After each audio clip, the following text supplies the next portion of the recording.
Okay, so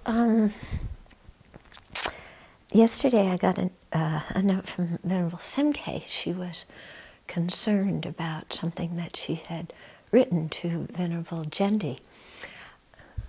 Okay, if I...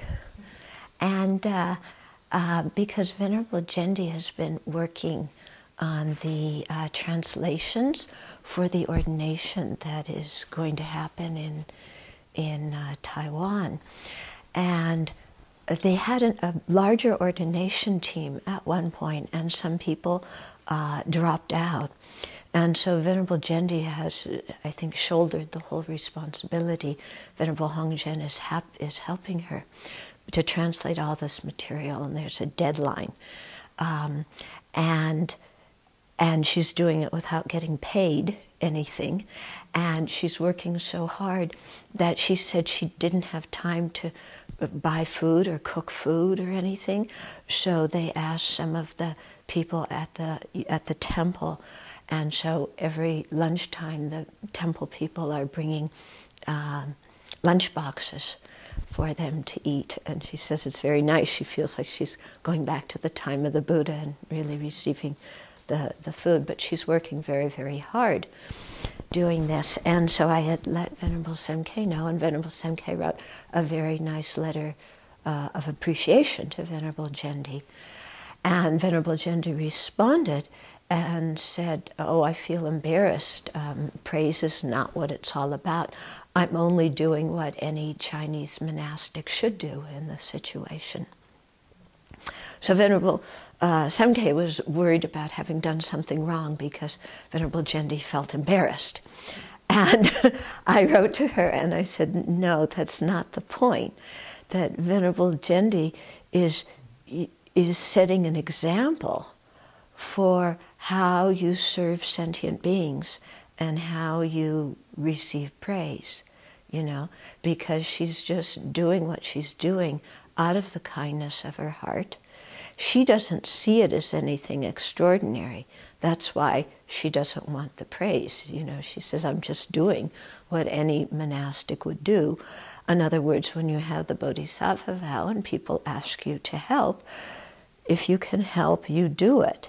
And you're not expecting people to fall all over you in appreciation and, you know, to get either offerings from it or, you know, reputation or praise or anything like that.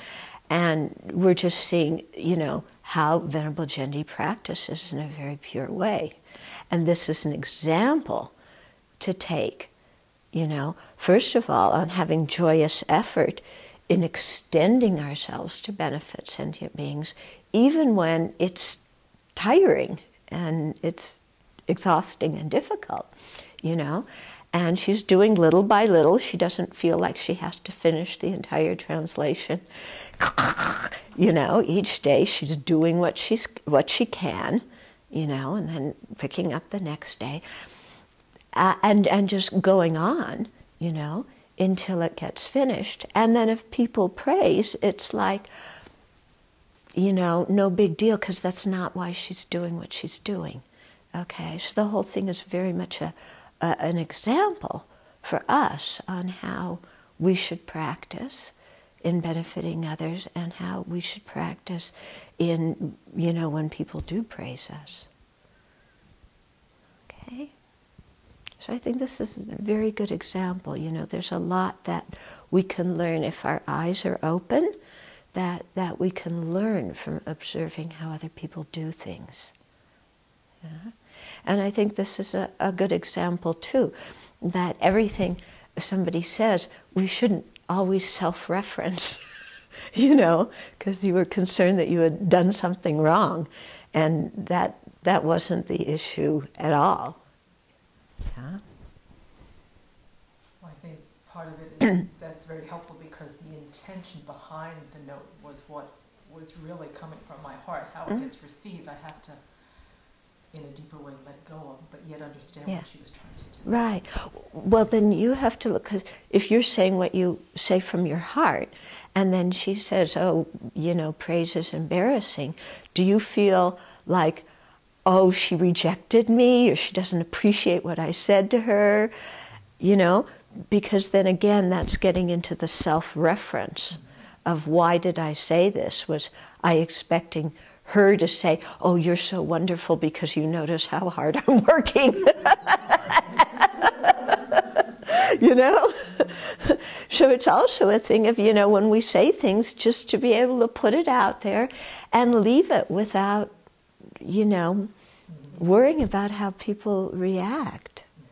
And, you know, and her reaction was her way of accepting it by deflecting it. She didn't gloat in her praise and say, oh, well, I've been working so hard. I'm sure glad somebody around here finally noticed it. You know, what do they expect of me after all? I'm just doing so much. Oh, she wrote me a note. Well, that's good, finally. You know, that's not what General Jendy's thinking, you know. And she's like, oh, I'm so wonderful. I got praised by Venerable Sankei. I must be really the most best. You know, that's not in her mind. Okay, so likewise, you know, when we receive compliments,